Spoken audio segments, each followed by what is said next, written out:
pain cannot be unlived, but if faced with courage, need not be lived again. Maya Angelou, On the Pulse of the Morning.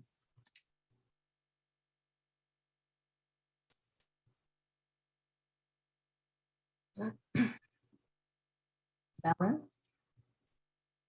Good afternoon, everyone, and thank you for joining this evening in regards to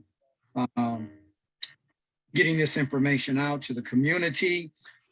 One of the things I just real quickly wanted to run over was a few housekeeping points that we're all on the same page and well aware of. The instructional webinar is being recorded, as you just heard. It will be posted. For viewing at the Amity fdn.org/TPA website. The team will read questions at the end of the presentation. Until then, all participants will be muted. All questions must be submitted in the chat. You can access the chat feature by clicking More at the bottom of your screen, then select Chat to open the chat feature. For those participating via mobile phone, we will use the raised hand feature to collect your questions. Raised hand instructions: when accessing Zoom through a computer browser, look at the bottom of your screen, scroll through the tabs to Reactions, and you will see the raised hand feature. When accessing Zoom through your smartphone app, at the bottom tab, scroll to More. There should be 3 dots of More, and you will see a menu with the raised hand feature once you click on those 3 dots. For telephone participation, anyone that's experiencing some online technical difficulties, the telephone dial-in information will also be provided in the chat. And then during the question portion, right, of the webinar, we will telephone participants to definitely raise their hand by pressing *9, and then to unmute, you'll be pressing *6. You may ask your question then. For Spanish channel disclosure, down at the bottom of the screen, there's a globe icon. If you click on that globe icon and select Spanish, then you'll be able to access that interpretation. Next slide. Thank you, Alan. I'd like to take this opportunity to introduce you to the Amity Foundation third-party administrator team. My name is Joanne Sanchez, and I am the project director. Wendy?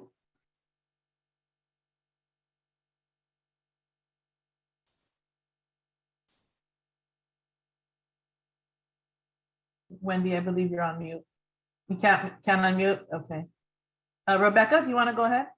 Sure. Hi, everybody. We're so glad you're here today. Thank you for joining us. I'm Rebecca Gray. I'm the grant administrator for Amity's third-party administrator. Is Wendy off mute by any chance? No, Oh, there you are. I'm good. Hello, welcome everyone this evening. My name is Wendy Thompson. I am the Associate Director of Training and Techno Assistance. I'm passing it on to Alan. Yeah, thank you. And hello again, Alan Richards, Amity Foundation, LA Regional Administrator. Welcome. All right. Next slide. Great. Thank you. Thank you. Thank you, everyone. Care First Community Investment.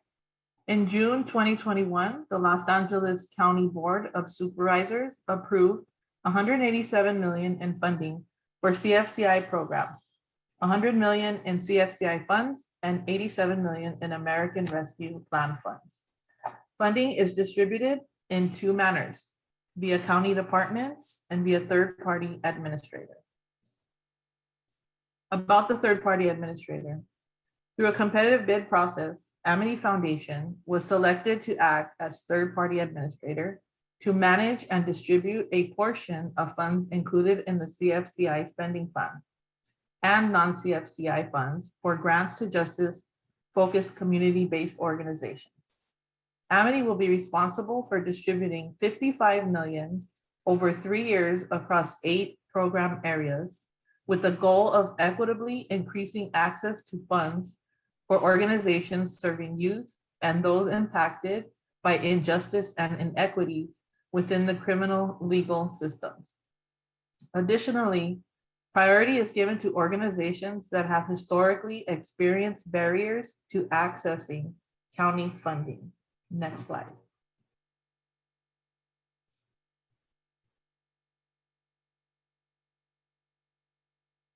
That's me. Thank you. So we want to definitely mention that we have specific program areas.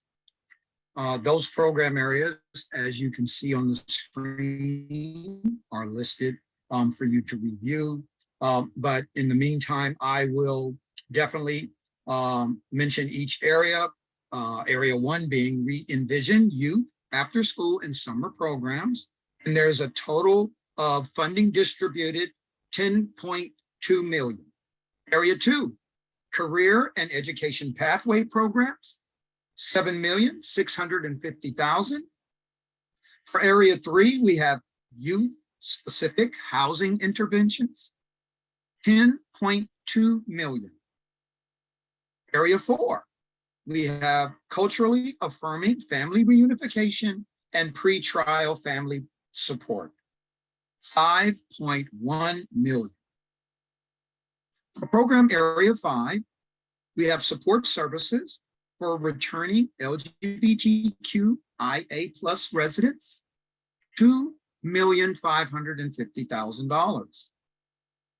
For program area 6, reentry programming for women and those who identify as women, $7,050,000. And program area 7, our youth centers, $3,825,000.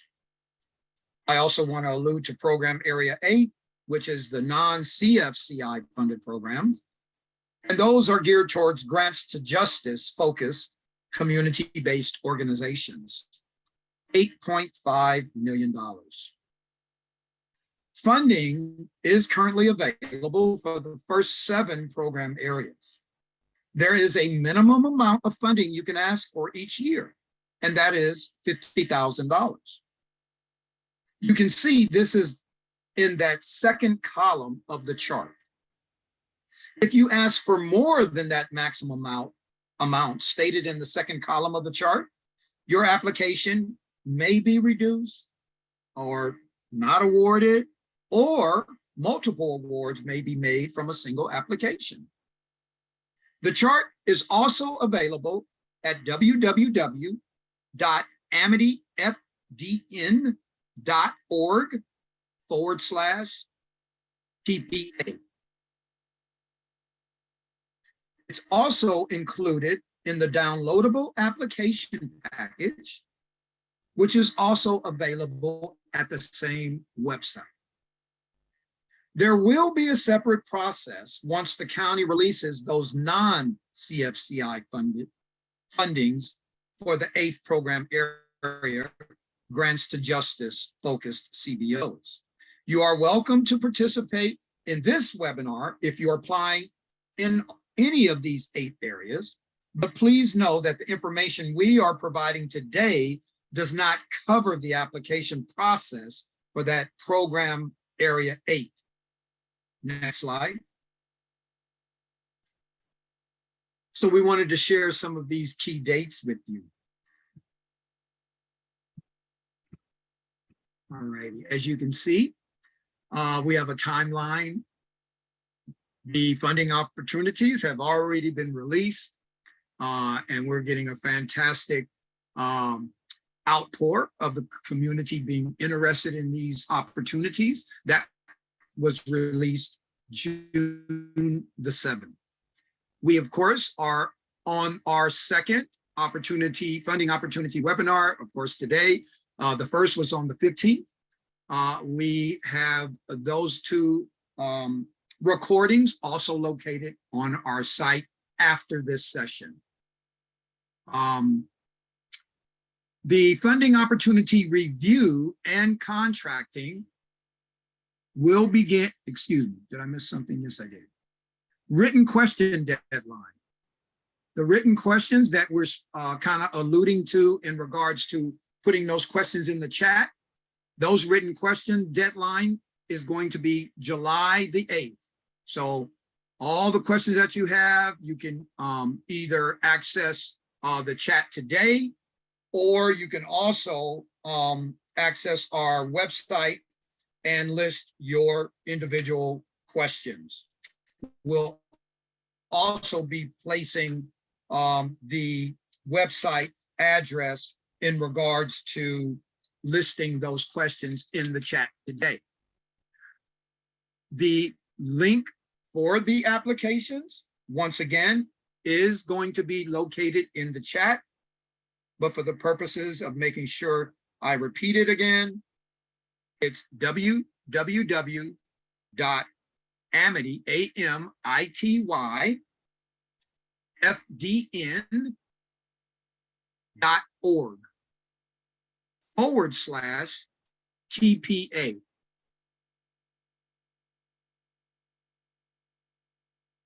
The funding opportunity review and contracting dates are July the 13th through August 31st.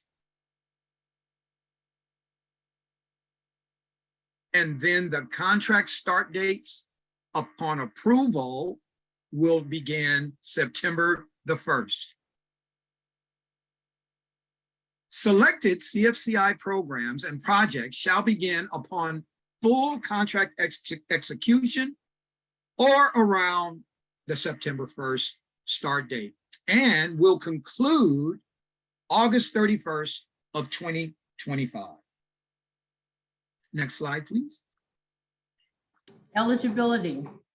This funding opportunity is open to organizations that provide direct services to individuals and families and that have a minimum of 2 years experience providing services in the program area for which they are applying. This includes A, nonprofit organizations with a 501c3 status as determined by the Internal Revenue Service. B, organizations applying through a fiscal sponsor. C, business entities, e.g. limited liability corporation, LLC, determination, professional corporation determination. D, faith-based organizations. For organizations that have been operating for less than 2 years, Amity will consider the years of experience of senior level staff on a case-by-case basis. Projects must be located within the County of Los Angeles. Next slide, please. Requirements. Applicants will be required to upload 2 documents. One is most recent tax return. We prefer 2021. And 2 is proof of business or legal status, which could be one of the following. Proof of nonprofit 501c3 status as determined by the Internal Revenue Service, or fiscal sponsored documentation, or documentation that indicates the organization to be a business entity with at least 2 years of experience in the program area for which the service provider is submitting the application. For example, a limited liability corporation determination or a professional corporation determination. If your organization does not have a 501c3 fiscal sponsor or business entity designation, you may apply with the understanding that you will attain one of those qualifying designations prior to award. You will be required to upload a document stating as much signed by an authorized representative. Projects must identify the specific locations to be served and provide zip code information. CFCI funds are only available through the 7 listed program areas. Organizations may only submit one application per program area. Although you may partner in another application, however, that application must be submitted by a different organization. Organizations may apply for or partner in as many program areas as they like.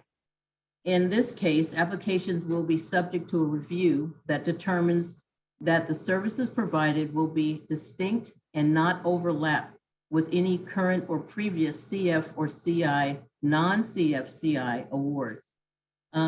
Next slide, please. Selection process involves the following.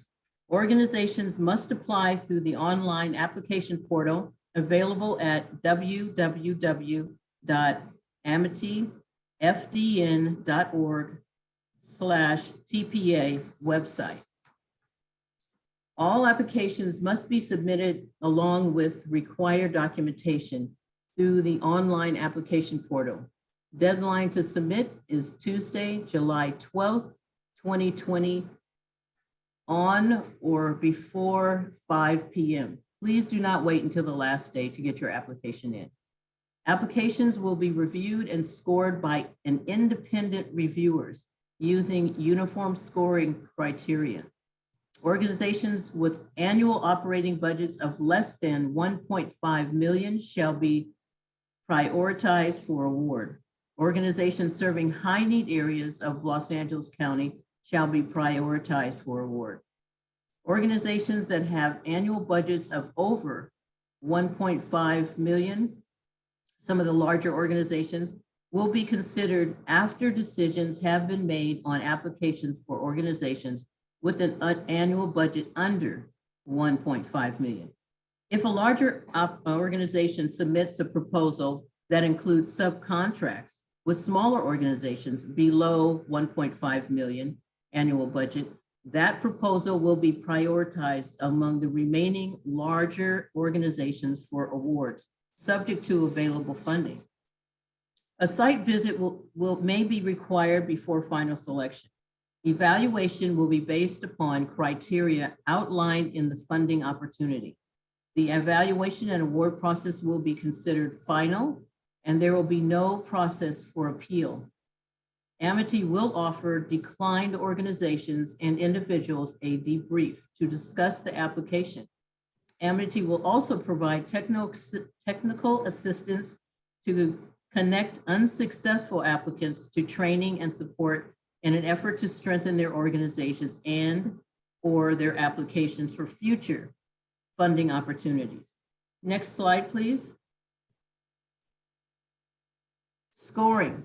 All proposals will undergo a preliminary screening to ensure completeness. Minimum eligibility requirements have been,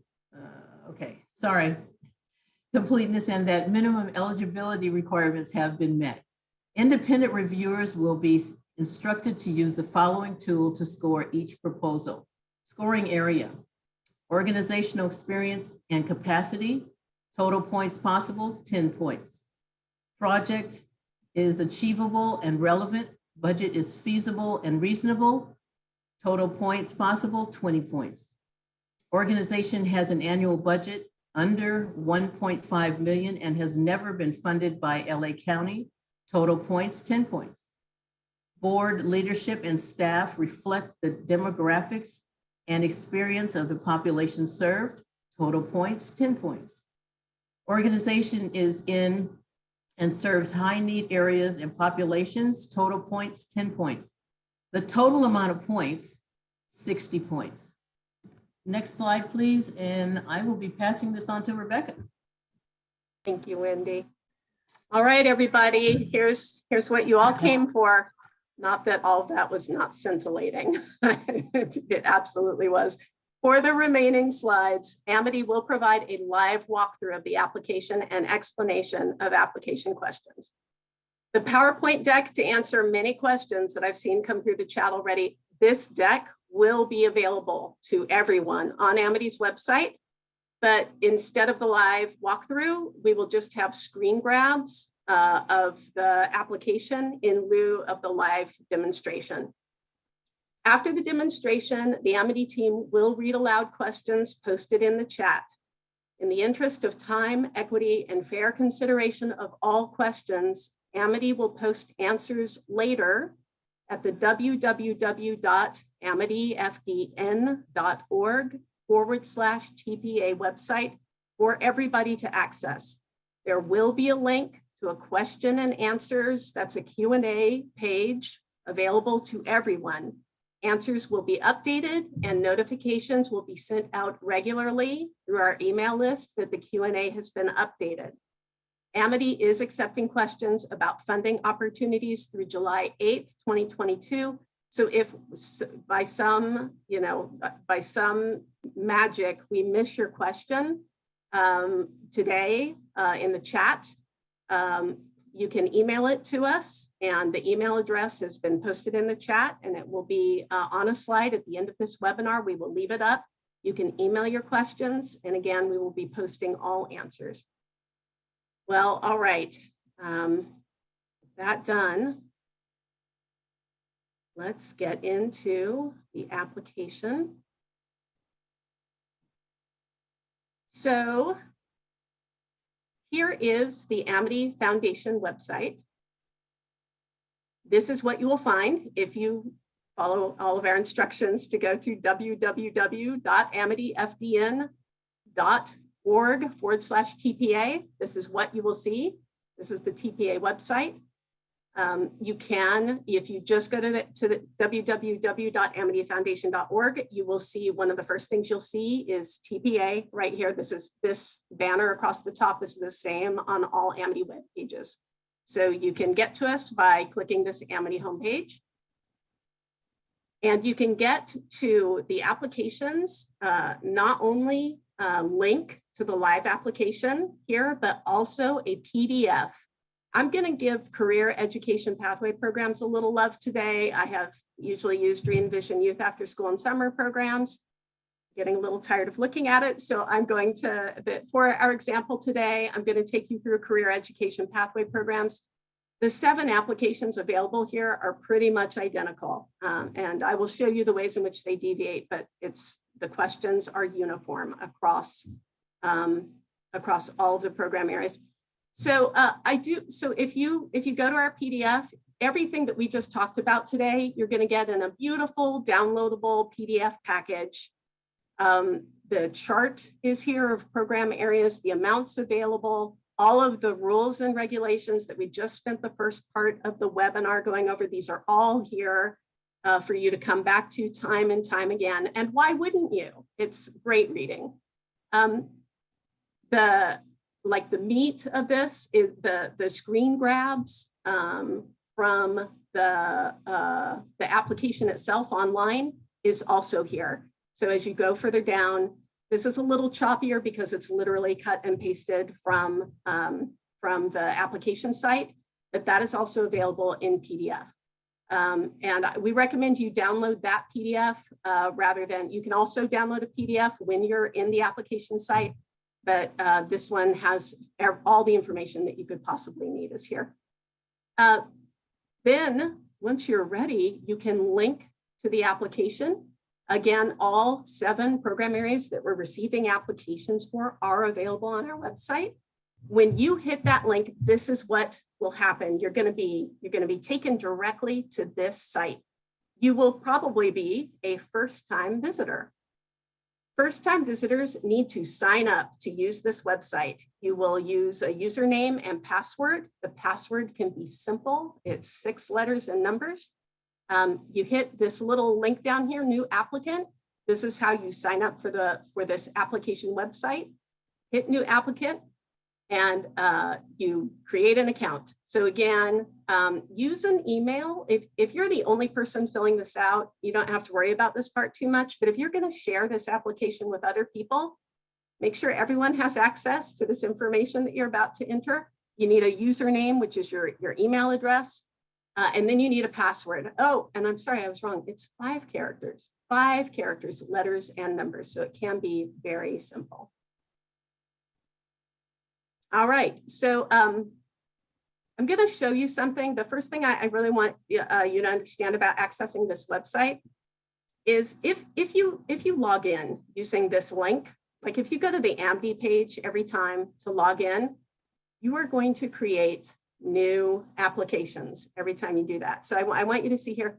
So today, so for our last webinar, I was checking in with Re-envision Youth After School and Summer Programs. Every time I came in through the Amity link, I created a new application. Now you can, these are really simple to delete, right? You can just trash them, but as you can see, this can get kind of confusing, right? So the thing that I would like to suggest that you do is, we'll go on and open up this latest application. Once you're in the application, one of the first things you'll see are these helpful tips. This is the first tab on our application. And all these tips are about using this portal, using this, this application software. I highly recommend that the first thing you do is you cut and paste this. You copy this link. If you go in through this link every time, you will not create a new application every time. So highly recommend. Control C, I'm going to copy that. I'm going to paste it right here. And again, this will take me, so, you know, ostensibly, let's say I've already gotten rid of all these. It will take me to this title page where I can see my application in progress. You know, you have an application in progress and you don't see it. Make sure that you're over here where it says show. You can see I've submitted no applications, so it looks completely blank. But if you're in the in progress applications window on this page, that's where you're going to find your application in progress. All right, so here we go. Let's take a look. So again, the very first page is helpful tips about navigating and putting in information on this site. The site does not convert your bold or your italics or your underlines very well. Sometimes all we get is code that says that you tried to bold it. So we really recommend leaving that out, bullet points, all of that, if you can leave it out. Any mail, every time you close out of this, you're going to get an email to whatever user email that you use to create this user account. You'll get an application from mail@grantapplication.com saying you've just updated your application. So if you want to receive those, you need to make sure this is not going to your spam. Again, this instruction, again, I really recommend the PDF available at the Amity site. You can print out, for instance, if you want to print this out every time you've updated it, and you want to either email yourself your update or you want to print out the updated version, you can do that. And then you will get in the PDF available at the Amity website, that kind of clunky looking cut and pasted portion, that's what this looks like when you download the PDF. To navigate, I definitely am in the habit of using my back and forward arrows, but when you're in the application, try to get in the habit of using this little next button to kind of go between these tabs. And a note about word limits. So this application does use word limits, and this is an equity issue. We are not going to make you hold to the word limit. We are offering suggested word limits, but my plea to the community is, we already have 140 applications in process with 7 turned in, and the due date is July 4th. I don't want to say something wrong. I believe it's July 14th. So we've got a long way to go. We are expecting hundreds of applications. Please, please keep your word limit short. More is not going to be better. More text is not going to be better. As short as you can keep it, that is going to reduce the stress on the reviewers, and will, as little as you can say to make your concept understandable, we beg you to do that. We also know that you have, narratives that you've honed maybe over years that are perfect the way they are. So you can cut and paste that into these narrative portions and you're not going to need to edit it. But we do have suggested word limits, not character limits. All right, so those are all the instructions for this portal. This next tab is going to be specific to your program area. So this is how you will know that you are in the program area that you want to apply for. It will say so right here on this second tab. We are going to wander through the beautiful program area 2, career and education pathway programs today. This text that's here, this narrative is here, is what through a 2-year process, the Care First Community Investment Working Group, when they came up with these program areas, these were some of the things they were hoping to fund. So to give you an idea about what's really going to be competitive or what this money was intended for from the beginning, in every program area, you're going to see this narrative. These are the things that funding was intended for. The funding limits are here, and this is what you can apply for. It's not how much money is available, it's what you may apply for. There is a floor. You do have to apply for at least $50,000 a year across all the program areas, 1 through 7. The ceiling is different if you are applying to house youth. That's program area 3, housing solutions for youth. We have a ceiling of $300,000. It goes up to $300,000 a year. So your total maximum over 3 years is $900,000 for that one. For all the other ones though, the recommended ceiling is $750,000. So again, you can go over that. You can ask for more, but you really have to justify it. Like you really have to show us why your program needs and will use responsibly that amount of funding. So just be aware that it's a bit of a red flag for us. If you ask for over that amount, we will flag your proposal for additional review. Your threshold, your application amount may be reduced. It may not be awarded, or multiple awards may be made from the single application. If you go over the ceiling, those are the things that we will consider. This is the total amount that's available over the 3 years of funding, not for your specific organization, but for all organizations that get these grants. This is the amount of money we are splitting up across all of them. $7,650,000 for career and education pathways. And this is unfinished. There was supposed to be a link here to various pages on the Amity Foundation website to answer any questions you might have had specific to the application. This application went live at the same time that our website went live, so the links did not make it in. Please go to our website. There are more resources there than you can shake a stick at. The application itself starts here in section 1. This first page is pretty simple and pretty self-explanatory. We're going to ask for contact information twice. The first time we ask is this is the authorized signer of your organization, like your CEO or the owner, the founder. We are looking for leadership information here. We recognize that the leader may be the same person who's filling out this application. In that case, when we get down here to project request contact, this is who we would contact about this application. So if you're not the person who would go up here, this is where your information goes. If it is the same, you can just check this box and it's going to auto-populate. So you don't have to do it twice. Finally, this third part, all right, listen up. Not everyone is going to fill out this third part. This is only for organizations that have a fiscal sponsor. If you do not have a fiscal sponsor, you do not need to fill this out. You can just hit next and get into your application. If you have a fiscal sponsor, these are the things that we're asking for: their name, their employer identification number, that's their IRS tax number. I know this just looks like one line, but we do want 3 lines of information in the address, street address, well, or maybe just 2. Street address and city, state, zip. You can put it all in one line, it's fine, but we do want all that information there. And then the contact person at your fiscal sponsor, first name, last name, their title, email address. All right, that wasn't so bad. These next 2 pages are pretty dense. This is the majority of the application are these next 2 tabs.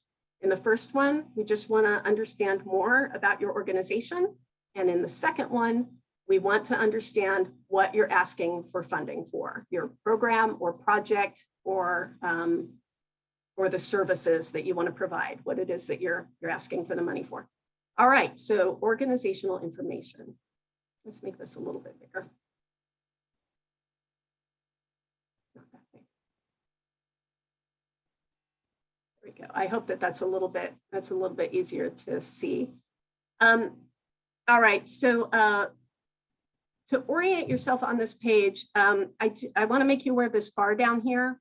As you can see, unless you have this maxed out on your computer screen, you can't see the whole tab. So you can use this little gray bar down here to go back and forth. The other thing I want to make you aware of, this red asterisk here, this little guy, that means that whatever field that asterisk appears by, you have to have some information in that field. Some of these fields won't apply to you. In particular, there are a couple of questions about, like some of you will have organizational budgets over 1.5 million. There's a required bar where if you have an annual budget over 1.5 million, you have to enter in a number there.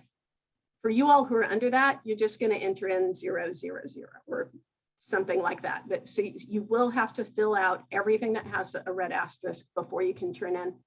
The other little mark that you might be curious about that you should know about, this little red check mark right here, this is spell check. And every single, every opportunity for narrative, we do just have spell check automated there.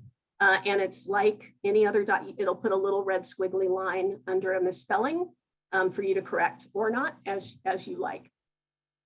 So our first section of organizational details, very basic, where you're physically located. We're asking for your zip code. In the interest of equity, inclusion, the spirit with which these funds were allocated, we are looking for organizations that are in high needs zip codes. We know that does not apply to everybody who serves a high needs population.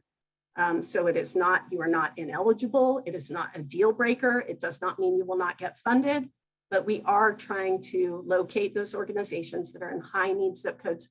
We are not, there's no rolling of the dice about what is a high need zip code. We are not like pulling out of thin air, what we think would make one. We are relying on the county anti-racism and discrimination tool. And we're relying on the Jenny tool.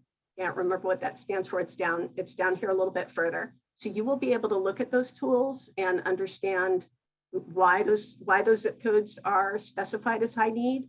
But again, that's why we do need your zip code here. Your mailing address, if different, looks like you're gonna red asterisk, so you're gonna have to enter in your address again. Your organization's mission, again, we're asking you to try to limit to 100 words here. You will still be able to submit if you go over. Then sort of some meat and potatoes about what you do. What are the direct services that your organization provides to individuals and families in the community, and how long have you been providing those services? Again, the spirit of these funds is to touch people who have been impacted by the criminal legal system. It's to touch people in under-resourced areas. It's to touch people who are under-resourced. We know there's some organizations that serve other organizations, but specifically we are looking for organizations that serve individuals and families for these first 7 program areas. Again, you're not ineligible if you don't do that. You can please submit your application. Another note here, we are seeking organizations or leadership level staff that have 2 years or more of experience in the program area for which you're applying. We've gotten several questions already with organizations that are newly formed. They just formed in 2022, but the people who formed the organizations have, combined, they have 100 years of experience when you look at all of them together. Explain that here. If you have an organization that was, formed in 2021, tell us about your 2 or more years of experience in this box, 250 words. To try to capture some cultural and linguistic competence. We have these next 2 questions are for that purpose. The first one is about languages spoken. If you're delivering services to a language specific community, we would like to know that you have staff that speak that language, or you have access to translation and or interpretation for that community. Similarly, what are your techniques for engaging diverse participants? Again, we know,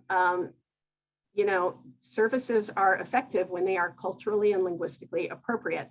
So if you serve Indigenous or transgender or youth participants, you might have a way, how to serve those people. We would like to hear about the things that you do that reach those people, the people you serve. All right, this is good. We're going to have some hurt feelings here, and I just want to apologize in advance. We're asking for a total organizational budget in 2021. This is a drop-down menu. Again, the spirit of these funds, the spirit and intent of this funding is to reach people who have not been able to receive county funding before, it's individuals and families, through organizations who have not been able to get county funding before, even though they may have been providing services for years in their communities. So to that end, we are looking at smaller organizations that just haven't been usually big enough to contract with the county. We are prioritizing organizations with a budget under an annual budget, your yearly organizational budget under $1.5 million. You are still eligible to apply. If you are over that amount, please apply. Please do not stop yourself from applying. We will still consider your proposal. Your proposal is still valid and relevant. We are just prioritizing these smaller organizations. Okay, so here's one of these, here's a required field, right? If your 2021 or annual organizational budget was over 1.5 million, we want to know how much it was, and you have to provide a number response here. Well, you just said that you're an under $150,000 a year organization. Just enter in 0 here. You just have to put something in this field for the application to be submittable.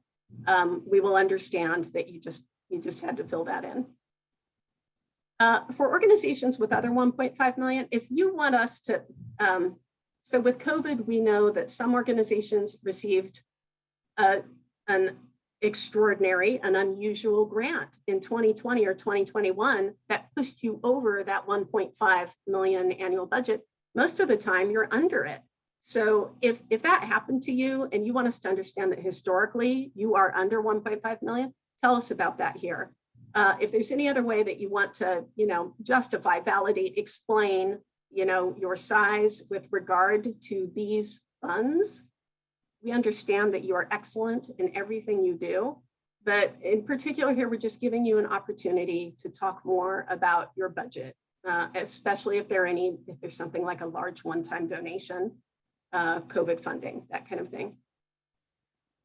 Additionally, if you're over 1.5 million and you pass through the majority of your funding to smaller organizations, or at least for this opportunity, you're going to pass through these funds, say that here, because we will consider that. That is going to prioritize your application among larger organization applicants. We understand that some smaller organizations, that's how they get funded, is through larger organizations. So please tell us about that here.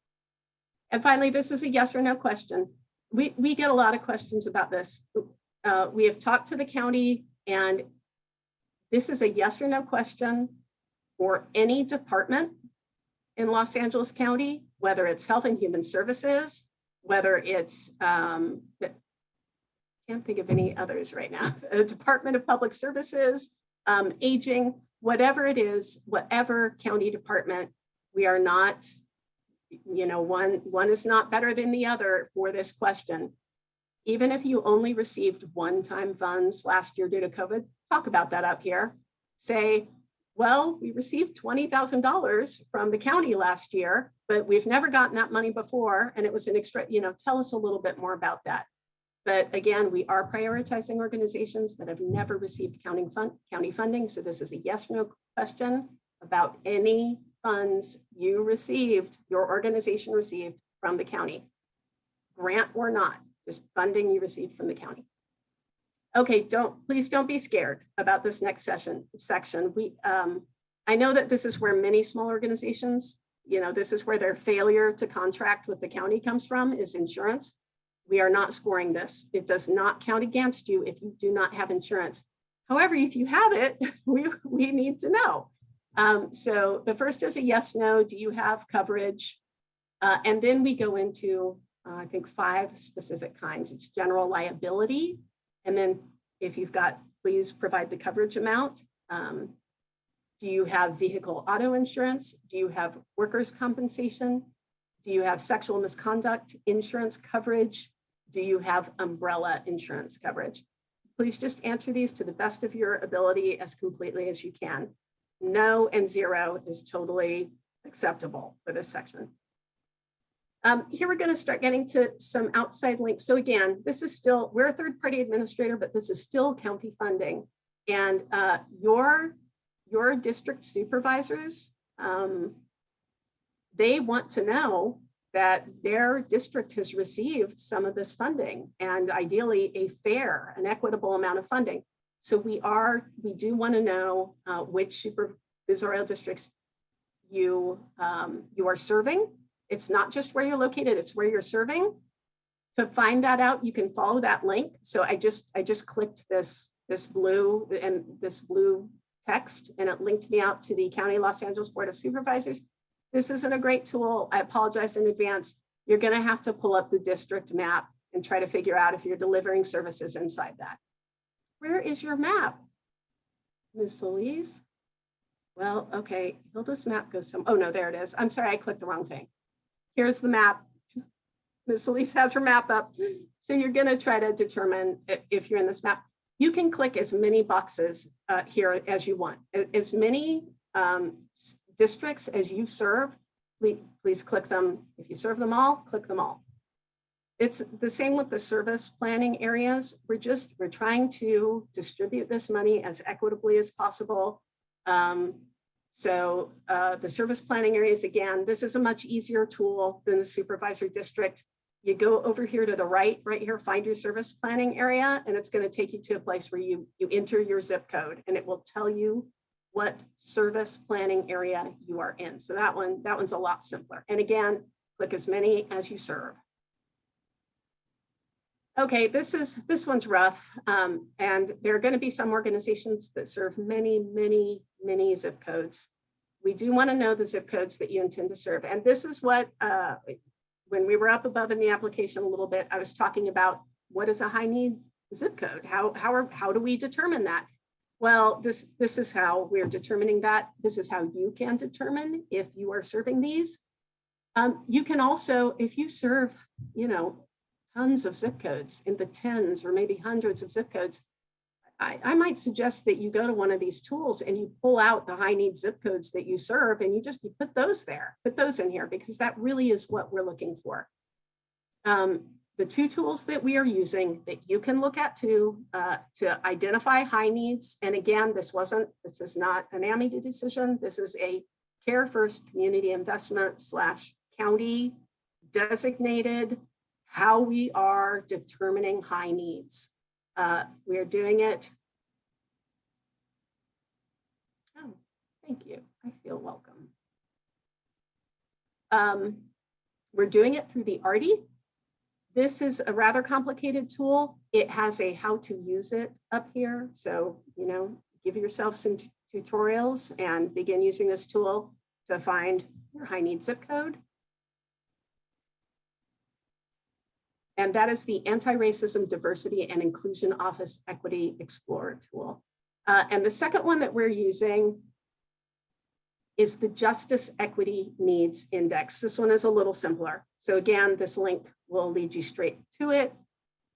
It is slightly easier to use. You have to scroll down past all of this text to get to the tool. There it is. Here's the tool. And again, there are how to use the tools here in this text. So those are the two tools. You do not have to use those tools. You can just put your zip codes down. We are going to use the tools. We are going to use the tools to figure out if your zip codes are high needs. All right, there's a major caveat to this. And when we were in listening sessions with Indigenous and Native American and tribe groups, we understood that the Jenny and Artie, that these zip code tools, these high need tools do not necessarily capture all high needs populations. So we're gonna use these tools to understand the need level, but here is a section where you can tell us about the population you serve, regardless of zip code, and how they are high needs, how they qualify, whether or not they are in a high need zip code. So we encourage you to use this. If the zip code tool is not giving us the full picture of who you serve, please tell us in 250 words or less, if you can, please tell us. Okay, so I know that was pretty dense. This next one is too, but after that, it's smooth sailing. So that's background history on your organization. This next tab is all about your program and project information. The first thing that we're going to ask is the total amount of funding. So again, now we're looking for this minimum, maximum, like minimum $50,000 a year, right? That would be 100. If you're asking for $50,000 a year, your response here would be 150, 123. Your response here would be that, right? Up to, I believe this application is $250,000 a year. So that is a total of, maybe you're going to ask for $750,000 over 3 years. We want the total amount over 3 years. This should be the same as a line in your budget form. We're going to take a look at that now. To get to the budget form is one of 3 required attachments. And you're gonna get to it here. You're gonna click our blue text and it will take you to our, so I don't know if anyone noticed, this happened very quickly. I saw it on my screen. There was the name of a project title in here. Please download this form before you work in it. If you work on it here in the website, everything you put down is going to be available to everybody else. Everybody can see everything you put down. You've got 2 warnings up here. The author has set this file to open as read only. If you click at it anyway, you're going to be editing this in the website. And I come in here I'm pretty diligent. I come in here pretty regularly to erase information that people have put in. So please don't do that. Please download this form.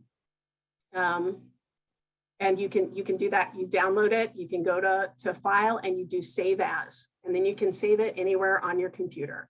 That's how you'll download the form. So, back here in our program area, this line on the budget form, it's the total amount for entirety of project. So we've gotten some questions that this form is still a little buggy. I'm going to be updating it and making corrections to it. For those of you who filled it out, maybe some of your totals apparently did not show up in the right area. Like I've understood that it's a little buggy. So we're still working on perfecting this. So I am working to correct those things. Here we're looking for project title, and this should be the same as that line on your application, the total amount for entirety of project. You don't get to fill that in here. This is a sum that this budget form calculates after you have filled in all of this information, right? This is how we get to this amount by you filling in these things. So what we're looking for in your budget is the people who are going to do the work for this project. Everybody, everybody that you can think of who should get a portion of this funding for their supervision of direct services people, et cetera. This is direct services staff, right? These are all the people who are doing the day-to-day work of serving your community. You will put in the title of the position. the monthly salary and the number of months. They might be working for all 36 months, but maybe you only need them for the first 12. Percent FTE, for those of you who've worked in budget forms before, I'm sorry, I know this is all old information, but for those of you who haven't, this is supposed to universally indicate, don't laugh, a 40-hour-a-week full-time employee. I know that nobody here has worked 40 hours in a very, very long time. I know we work far more than that. But I think that's a federal government designation that indicates that somebody, it's 40 hours a week. That's how we are designating that. So if you've got a person who, if you know full well that it's a 60-hour week at your organization, that's full-time, that you have somebody who's not going to hit that they're only going to hit a portion of their time for this project, then you need to assume a 40-hour work week and do a percentage of that. So if they work 10% of their time, you're going to put 0.1. Oh, I didn't hit edit anyway, so it's not allowed. Okay, I'm not going to edit anyway. At any rate, you'd hit 0.1. There are much better instructions than the ones I just gave you here on the instructions tab. So come over here and it will tell you how to fill out each section of this form. We looked at these are the salaried positions. There is also a place for you to put in, your services staff can't serve unless they've got a place to work out of, right? So we have a place for your facility, utilities pay, the mileage that your employees might use to do their services, the cost of their cell phones, all of these things. If there are some things we don't have here that you want to charge to these funds, please list them here. There's a place here to write them in, how many months you're going to need them, and the amount of money. This other column here, we're giving you an opportunity to give us some narrative. I've forgotten what Excel forms will limit your narrative. You can only do a certain amount of characters. It's pretty generous. So you have this space to tell us why this item is needed or why this person is needed, what they will do. So please tell us more here. This is county money at the end of the day, and there are some disallowed costs. There are things that you're not going to be able to use this funding for. If as an incentive, you give people lotto tickets to get them to participate in your program, you cannot do that, or at least you cannot use these funds to buy those lottery tickets. That is a disallowed cost. We tried to capture the major ones here. There's a list of many, many more. We're going to go through that during contracting, right? That is, don't worry about it too much here at this. I see a raised hand, and I wanted to remind everyone, if you have a question, if you could please write it in the chat. We ran out of time at our during our last webinar, so we lost some questions due to time, and we don't want to lose any questions this time. So if you have a question, if you could please write your question in the chat. All right, so there's your budget form. Let's say you downloaded it. You did not fill it out on the website. You downloaded it and you saved it, and now you're done with it. You've got to upload it to get it to us. So here's where you upload it. You're gonna choose your file. Right? You're gonna go into let's see, where am I keeping my budget? Here they are. It's in application drafts. It's in final. So here's where I would select my budget, and it would. You can see it selected it. It is still not uploaded to this application. All right. So very, very important. You have to hit the upload button. You have to hit this button to actually make it upload. So I hit upload, and you can see a little message here that it's okay. Now now it is attached. Now it's here. If you don't like it and you want to redo it, you can remove it and start over. But remember, you choose the file, then you upload it. That's how we get it. Okay, so we've tried to somewhat simplify this process of who you are serving, and to try to get down to this nuts and bolts of serving underserved, carceral system, a criminal legal system impacted people by giving you some check boxes. So you don't have to do it all in narrative. So these next questions are check as many boxes as apply. The first is the ages of the people you're going to serve with this funding. Remember, we're in the project and program tab. the race ethnicity of the people you are serving. If we did not capture, in the limited amount of spaces we had, if we did not capture who you serve, please tell us more here. Gender identity of people you serve. Again, we have a limited amount of choices. If you want to tell us more, please select other and tell us more.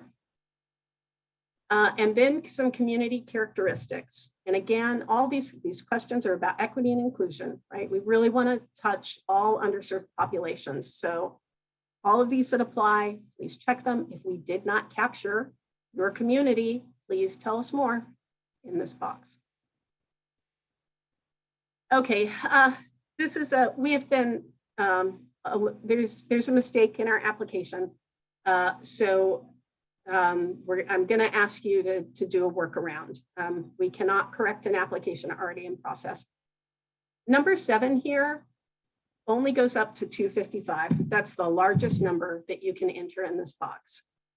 Some of you serve more than will serve more than 255 people per year in this program. Again, because we're looking to serve smaller organizations. It seemed like that was a reasonable ceiling, but apparently it is not. If you serve more than 255 people, put 255 here, and then you're gonna, in your narrative, where am I going to direct you to put this? I'm gonna direct you to do it. Sorry.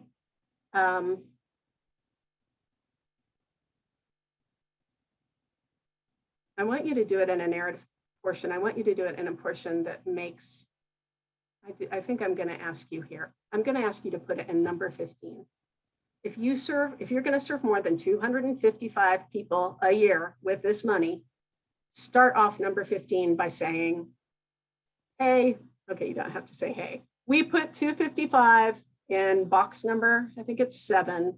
We put 255 in box number 7. However, we actually are going to serve this many people a year with this money. Put it in box 15. Okay. Next question, question number 8. I sure hope you don't have, maybe you're going to have more than 255 people. If you're more than 255 people serving your population, again, in question number 15, can you please tell us the real number? But we are looking for staff or volunteers per year for this project. Staff and volunteers will serve the participants that you put up here. So number there. Diverse and representative leadership. These next questions are really about trying to make sure, it has been much researched, a decided upon factor that community-based organizations should reflect the communities they serve across board, leadership, and staff. And we are, with direction from Care First Community Investment, with that direction, really trying to make sure that we are inclusive, that we're looking at equity. We are looking for diverse and representative staff and leadership. I'm going to say right now, we've had not all of these community characteristics are going to apply to your community, and therefore they will not apply to your staff. We are looking to see that organizations serving the trans community have trans representation in their staff, board, and leadership. If that is not your priority population, and you don't have, maybe you don't ask your board members about identification, it's not part of your community characteristics, please don't worry about your answers here. Know that we're reading them not to say, oh, they said no, forget it, they're out. We're reading them to see this reflection. So please just, show the reflection of your community in your board leadership and staff. So the first one is, it's going to be about your staff. It's just one question here. We're asking if 50% or more of your direct services and volunteer staff identify as or reflect the descriptors of the population you serve. If you forgot what you checked off, go back up to questions 3, 4, 5, and 6. Those are all the characteristics you just talked about. I don't imagine you're going to have any infants or toddlers. However, short of the age questions, short of the age questions, you should be able to find those descriptors and give us a percentage. If it's not over 50%, tell us what percentage of your staff reflects your priority population. Board and leadership, we get in a little bit more to the details of this division of, we're looking for gender identifying, we're looking for race ethnicity identifying, we're looking for sexual orientation identifying, we're looking for lived experience identifying. So we have broken out these questions.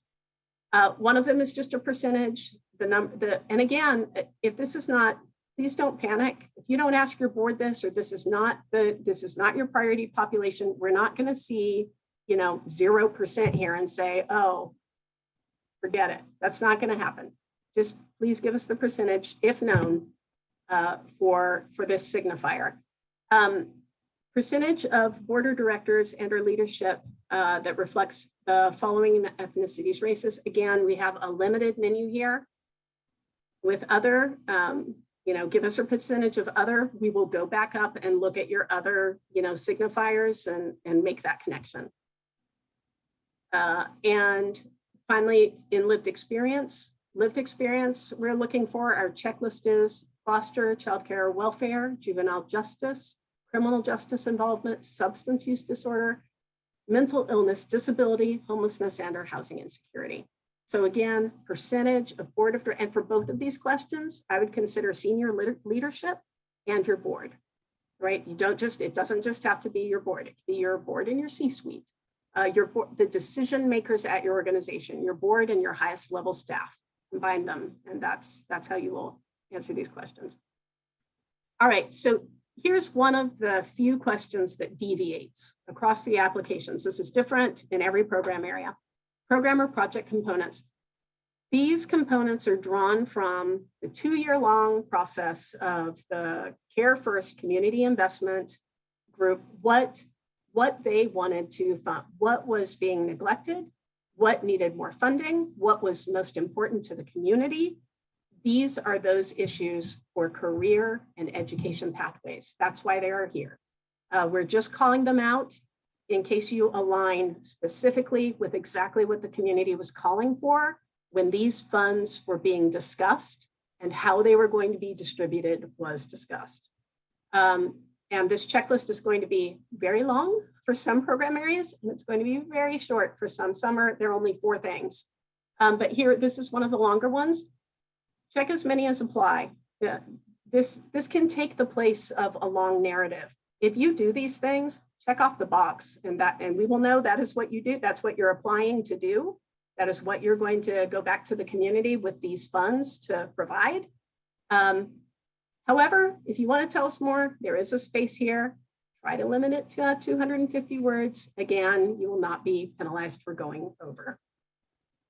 The last 2 questions are just narrative. You're almost done with the hard part, people. Thank goodness. Okay, so 15 and 16. This is so you say you do all these things. You say this many people are going to do them. You say this is how much money you need to do them.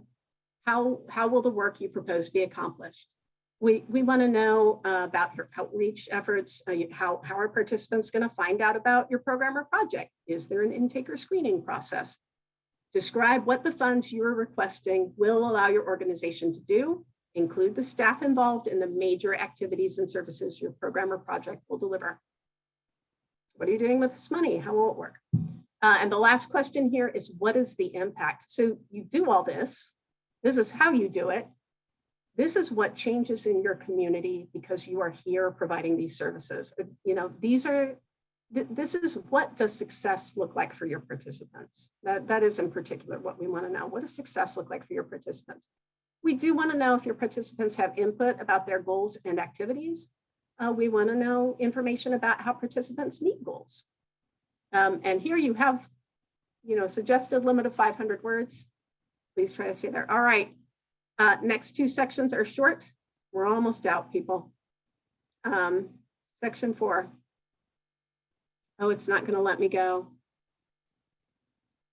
Oh, because I did not do. Oh, no. Oh, gosh. I hope I didn't hang us up. think I'm just going to open up a new application, everyone. Sorry about that. Now you know what does not happen if your percentages do not total 100. All right, section 4. This is for our own information. We just want to know if you are, so here, here, this is the career and education pathways programs. We want to know if you're going to apply, if you're applying in any other program areas. Again, we don't want to pay for you to do services in program area 3 that you're no double dipping, right? That you're duplicating in program area 2. So we just want to know if you're applying elsewhere. We want to make sure that the services we're paying you for in this program area are distinct. You can select as many as you want there. And this is what technical assist, part of this is supposed to be technical assistance to organizations. Let us know where you are trying to grow, where you're trying to become a bigger, better organization, better at delivering your services. If we didn't capture that, you can use this other box to tell us more. And then the final page before you're going to review your application and submit. All right, so you submitted your budget form, right? That was the first of 3 attachments that you've got, and you submitted that back on section 3, program or project information. We are now on the attachment page. We are asking for 2 attachments. And for those of you who just cringed, I feel like attachments, when I was a grant writer, were the bane of my existence. We have tried to make it as easy as possible, So the first thing we are requesting is an income tax return. We figure if you're any kind of business who's been in business for longer than a year, you should have some kind of income tax return. If you do not, you are still eligible to apply. Please contact us. You can hit this link and shoot us an email. Contact us and we will talk to you about what you can provide instead. We know some of you will not have an income tax return for 2021 yet. We are accepting 2020. We will take 2019. We may have some questions about that. But this is our preference, right? We will work with other documents. That's our preferred. And again, you're going to choose file and upload. Choose file and upload. If you don't upload, it won't attach. All right. And the second one is proof of some kind of professional status. This is specific because there are people out there who hear that money is available, and then suddenly they become an organization so they can go get that money, and they have never delivered services in the community they're saying they're going to serve. We're really, again, the spirit and intent of this funding is organizations who have been serving their communities for years and have never been able to get county money for services that they provide. So there's several places you can upload a document. Please do not upload 4 documents here. We just one document. We only want 1 document in this section. It's just different sections are for different kinds of documents, okay? If you have a 501c3 IRS letter of determination, choose your file, right? And upload it here, and you're done. You have your second attachment, and that's it. If you are not a separate 501c3, but you have a fiscal sponsor and you have a contract or some other documentation that shows that you're working under a fiscal sponsor, you can attach that here, and then you're done. That's it. That is how you're operating. If you have neither of them, not a fiscal sponsor, not a 501c3, but you are a business entity with 2 years of experience in the program, and again, this is a preference. If you've just incorporated this year, you are still eligible to apply. Please apply. We are looking for that experience. So, here we're looking for an LLC, any other kind of professional documentation that, your business license with the city of LA, perhaps, or the county of LA. If you have something and you're not sure it'll work, contact us and we will work with you on this attachment. And finally, if you don't have any of those things, we need a letter on your letterhead you can copy and paste this sentence here. We need your letterhead, and then we need this sentence. Your organization is submitting this application with the willingness and intent to enter into an agreement with a fiscal sponsor prior to grant execution. If you don't have any of these documents, this indicates to us that you are not incorporated as a business in any way. And there will be, there's room in your funds to contract with a fiscal sponsor. We need an assertion from the organization, from the signing authority that, and we will work with you to do this, right? You don't have to do this, but you don't have to do it before you apply. We just need to know that you are willing, this is going to be a step. You are willing, you will do it. Oh my gosh, that's it. You hit review and submit. It will, as you saw in my previous, in my previous attempt, you are going to get a, we'll do it here too. You're just going to get a page of red saying, look at all these problems. All these problems I have to correct before I can submit. It'll show you everything where you have to fill in something before you can submit. Wow.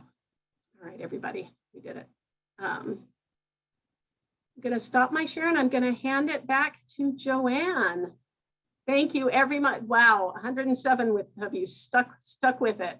I had this off to you. All right, Joanne. Thank you, Rebecca. Thank you so much for going through the application. That was very informative. I do want to let folks know that if you missed any part of that walkthrough of the application, this is being recorded. It will be posted on our website for everyone to review. Also, the one that was done last week on the 15th will also be posted on our website. So thank you. So at this time, we will now read questions from the chat. If you have not put your question in the chat, please do so now. Those on the phone may use the raise hand feature to ask a question after we have read through the questions in the chat. We will only unmute people on phones to ask the questions because they cannot access the chat.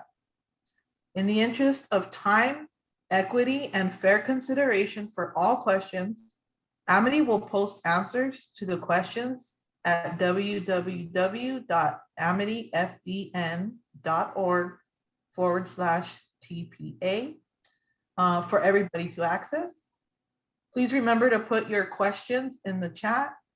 We will not be taking live questions. There will be a link to a question and answer page available to all. Answers will be updated and notifications will be sent out regularly that the Q&As have been updated.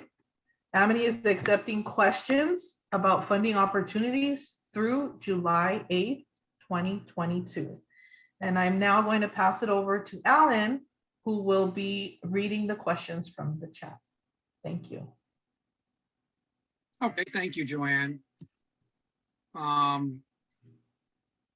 Let's see, sorting through here. The first question, of course, was immediately responded to, and the application link was placed back into the chat, which was www.amityfdn.org/PA. A question was, will this recording be provided via email too? The recording will be posted on that website that I just provided.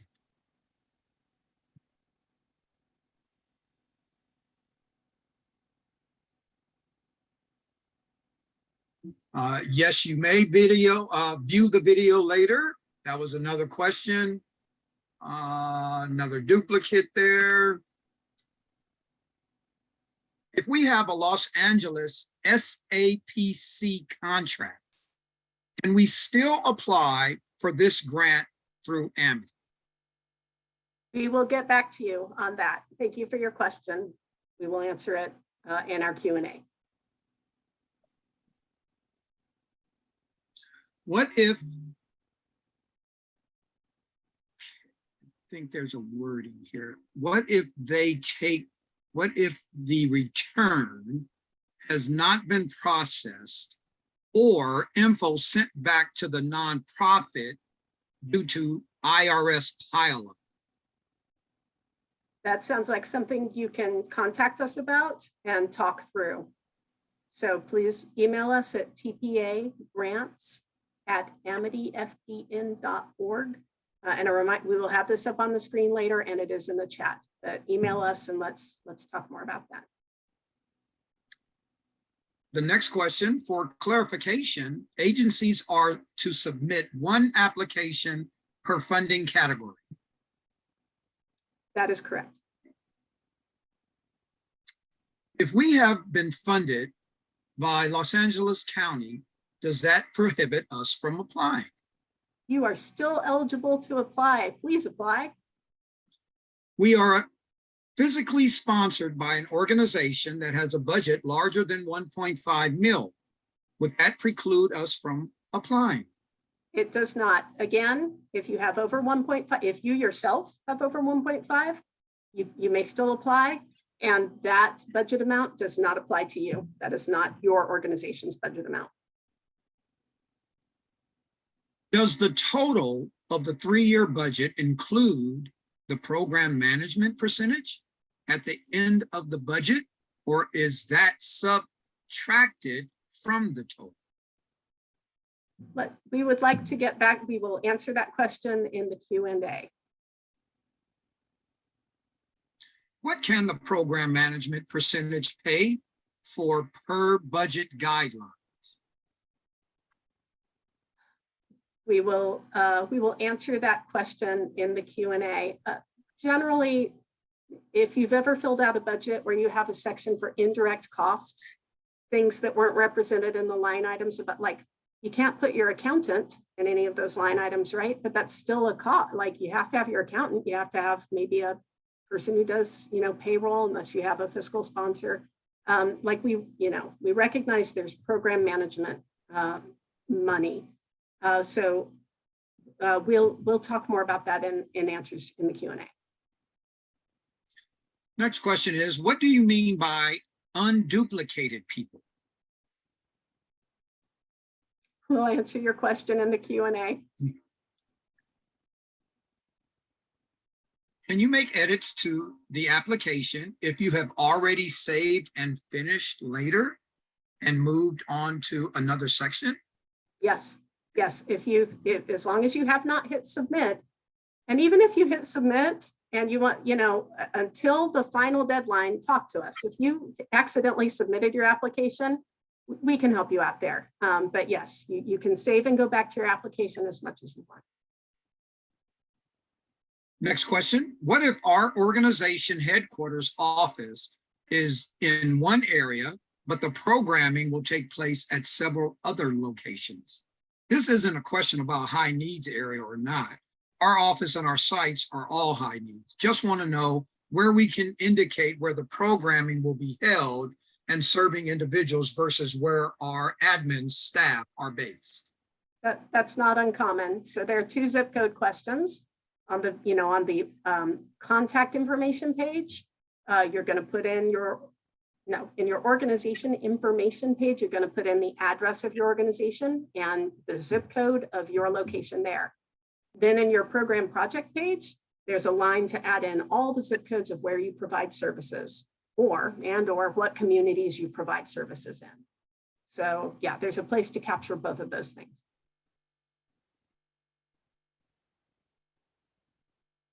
The next question is very similar. The location of services and students I serve in high need areas of SPA 9, but my org zip is not high needs. How can I identify that in the application? IBID, please, the previous response, record both and tell us more about your high needs population and the space provided. Yes, you can get a recording of the video at the website we have listed in the chat, and also you'll see that website at the end. If we need to hire more people, are there any restrictions around that? We will answer your questions during the question and answer page. Off the top of my head, I'd say no. But you know, again, you may have thought of something that we have not thought of yet. So we will answer more thoroughly in the Q&A. Next question is, when will the spreadsheet be ready? It is, I've heard it's buggy, but the budget form is available for your use now.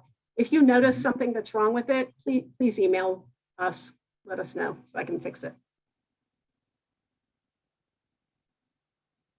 There was a question in regards to clarifying the last line for program management.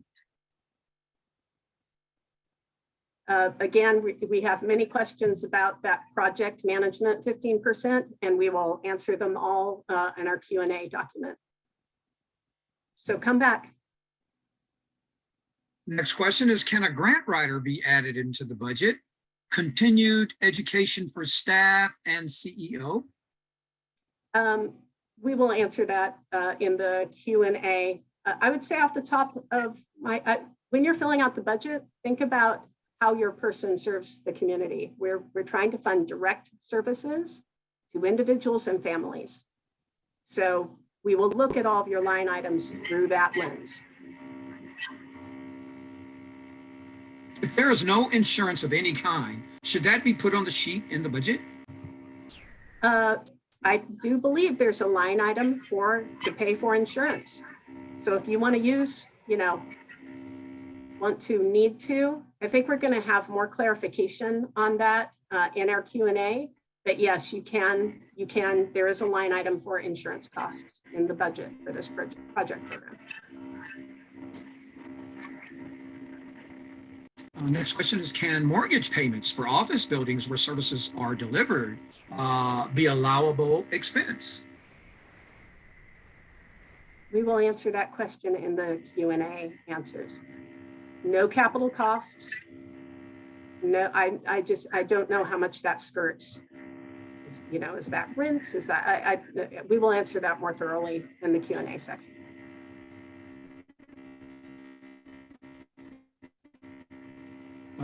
Again, if there are any additional clarifying questions, please place those in the chat so that they can be read aloud. Thank you. I did see are these funds limited to organizations with operating budgets? Next question. Oh, I'm sorry, Alan, go ahead. Oh, no, go ahead. I'm sorry. Sorry, I don't know why I thought that was it. That can't be it. You keep going. You'll get to this one. No, there's, yeah, there's a few more. Yeah. All righty. I work for Tri-City Mental Health Authorities. It is a joint powers authority between the cities of Pomona, Claremont, and Laverne. Is a joint powers authority eligible to apply for these grants? We're going to answer that more thoroughly in Q&A. You are not the first person to ask that. And I do believe that the answer is no, but again, please check back with our Q&A because we are talking more about that. Next question was, can you review the experiences portion of the spreadsheet? It's calculating amount and months in percentage. Sounds like to me that maybe that isn't calculating correctly. So yes, I will absolutely be reviewing the budget form. Next question is, we are applying for program area 6. We are currently providing housing. Number 1, how are the clients being referred? Number 2, will Amity Foundation keep our beds filled? Number 3, Sorry. where are the clients being referred from, and then the monthly payment throughout the payments over the 3 years. So we will answer those questions more thoroughly in the Q&A. I will let you know right now that Amity is not involved in any way in this process, in these programs and projects. No one is prescribing to you how to do the things that you do, but additionally, Amity can't benefit financially from any of this. So Amity will not be involved, but more answers to come. Next question is, if we applied for a previous CFCI grant, not through Amity, are we still eligible to apply here? We will have some questions for you about that. I'm guessing you applied through a council district because I'm under the impression that some funding, it's not exactly, we are the only administrator of the CFCI funds. So I think we'll need to ask you some more questions about that. The only, you can't double dip. That's true for this process. And you cannot ask for us to pay for personnel who are already being paid for somewhere else.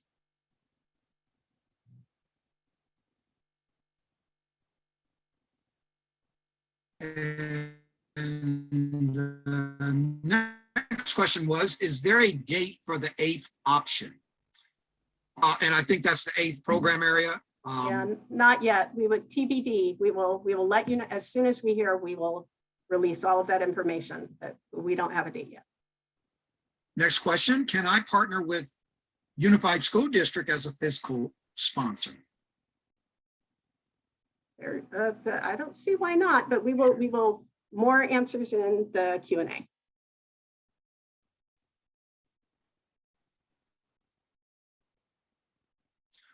If we have just received notice that we will be receiving our first county grant, we will not receive any actual funds until August 2022. Does that count as already having received county funding? Yes. Again, you're still eligible to apply. Please apply.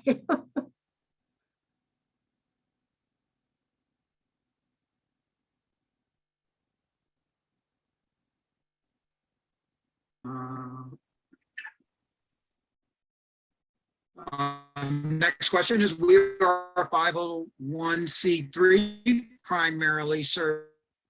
Do we fit into any of the? That's not something we can determine for you. If you see an opportunity to apply, we encourage you to apply.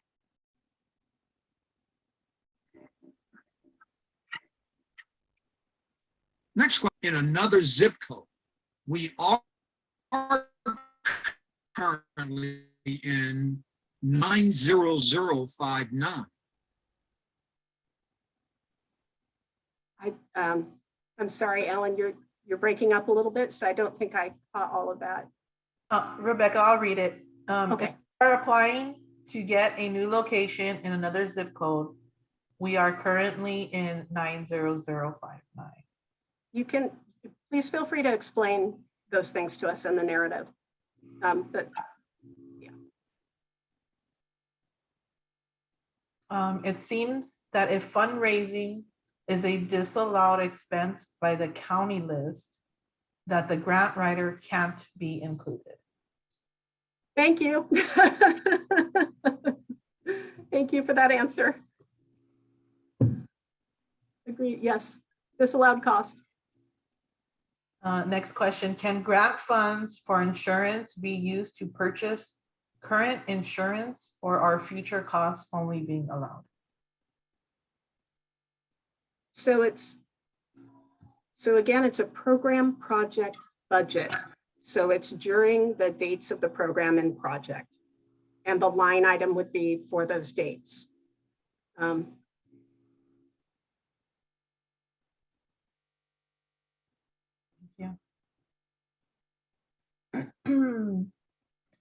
As a new nonprofit seeking funding for TAY housing program, may I still submit if we don't have service history?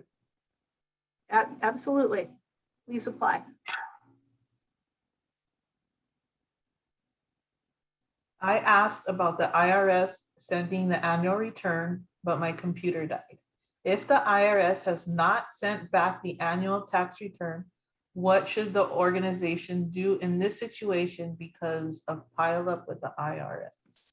Please email us and we'll work with you about potentially alternative documentation. Next question, are we required to submit a separate application for each category? Yes.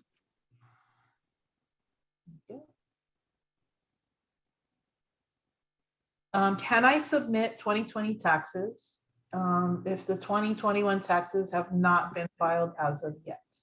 Yes, The youth program for 1, 2, 3, and 7 can be combined in one. program areas are distinct. If you have different services and programs for each area, please submit, that sounded like 5 or 5 applications, 1 for each program area. Or There's certainly some overlap, right?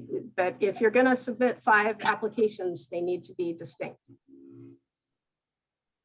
and last question here. Are we eligible if our nonprofit headquarters status is in another state, but program services are within LA County? We will get back to you on that. We will get back to you on that. We have another question come in. Sorry, I missed the answer to this question. Are we required to submit separate application for each category? It's all right, yes. Separate application for each program area is required.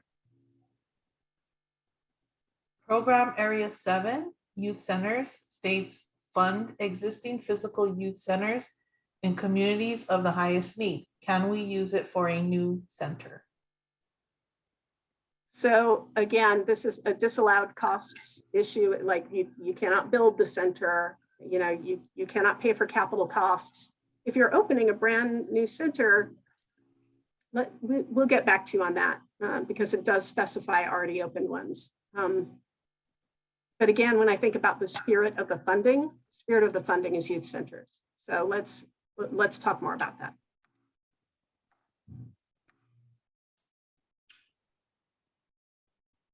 Okay. If our headquarters is in LA County and our participants are in LA County, but we bring participants out of the county as part of our program, would we be eligible? We will table that for an answer in our Q&A. But again, LA County money, LA County participants, LA County organizations, but more later. Program Area 8, when and how can we apply those funds? We will let you know as soon as possible. We do not know yet ourselves. Another question come in. What about the salary and payment for employees? How does that affect the budget if employees may be the same if applying for different programs? Well, you're going to have a lot of fun with math. So you can't have a duplication of, I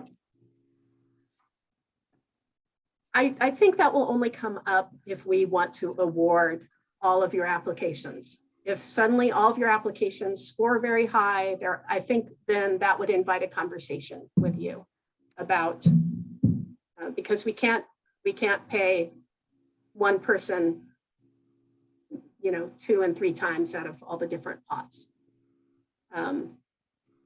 So just be aware of that. Okay, next question. We house youth and LGBTQI. When need arises throughout the year, is an upgrade to the space allowable? Would that be considered a capital expense? It would. That's a disallowable cost.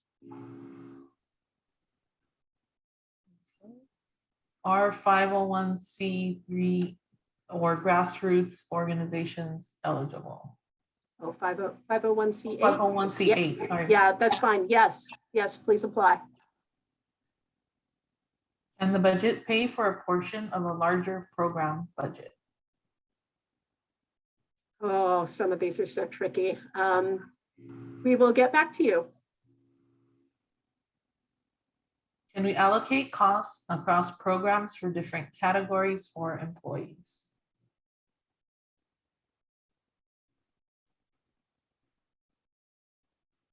I need to, we will answer that question in our Q&A. Okay, next one. A lot of salaries are low for LA's cost of living.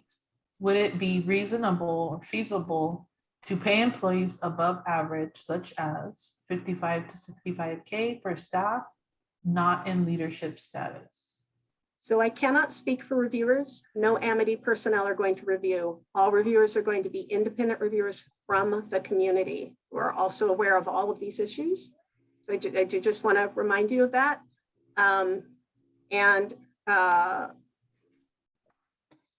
have one other point I wanted to make about what is reasonable and feasible. Oh, we look at it in terms of what are you, we're not going to take the salary outside of what you are proposing to do, right? It's a cohesive, it all comes as a unit. So just don't be nervous about that stuff. Pay your people what they should be paid and justify their experience, tell us more. Okay, next one. What can we submit if we are a new organization who hasn't filed a tax return? That is when you should get that email. You should email us at tpagrants@amityfen.org with that question, and we will work with you to figure out what to attach. What if the organization serves city and county residents? Can they still apply? Must serve LA County. If it's City of LA is within the County of LA. So you're okay there. But again, must serve LA County zip codes, residents, orgs.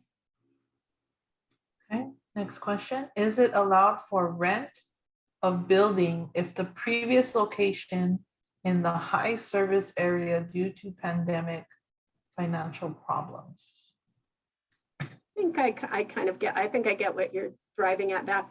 We will, I'm going to table that because I think that needs a more considered answer. But rent is a line item on your budget form. Thank you, Rebecca. Thank you, Joanne. That was the last question. Oh, here's another one. Is the Department of Health considered county funding? Indeed it is. If it's the LA County of Health, if it's the California State Department of Health, no. But if it's LA County Department of Health, that is county funding. Okay. There are members of our organization interested in volunteering to review applications. Would the organization be prohibited from applying for the grant, or is there a way to separate out a conflict? There is. We're anticipating that some reviewers might belong to organizations that are applying in a different program area. So that's the insulation we have there. We are not allowing people to review applications in the same program area for which they are applying. But we have a final slide. You can Yes, look at this please. final slide. Yeah, we'll keep talking, but you can look at this final slide for our email address and website. I'll just read out loud the last question. Please advise the email for questions and answers again. Thanks. And Carmen, can you put up that last slide, please?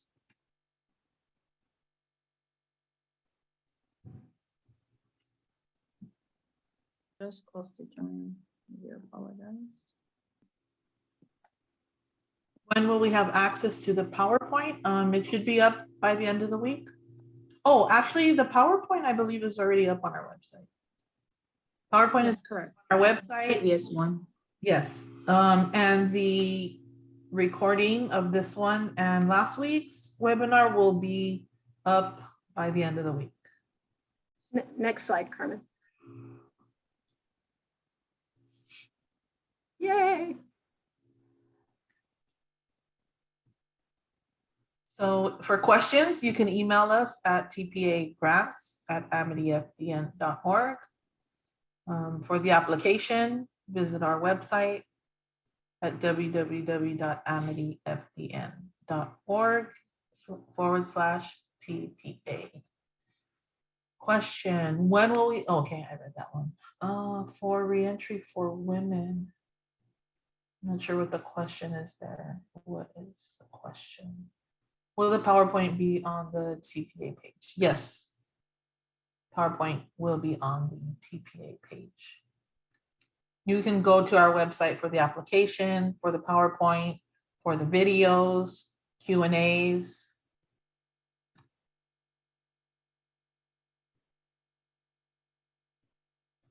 Thanks, Amity. Great presentation, very informative. Thank you, Adam.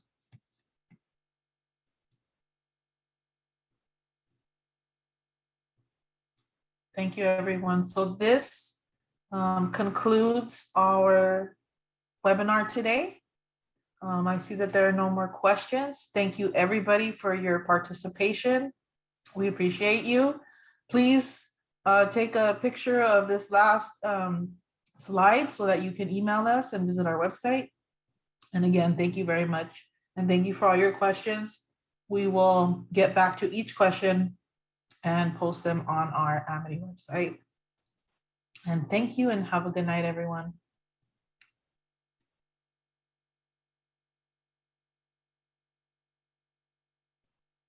I saw one last question come in and someone asked if they would be ineligible if they have less than 2 years of experience. And no, you're not ineligible. Please apply.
Again, want to say thank you to everybody. That does conclude our webinar tonight. Thank you for joining and participating, and have a good night.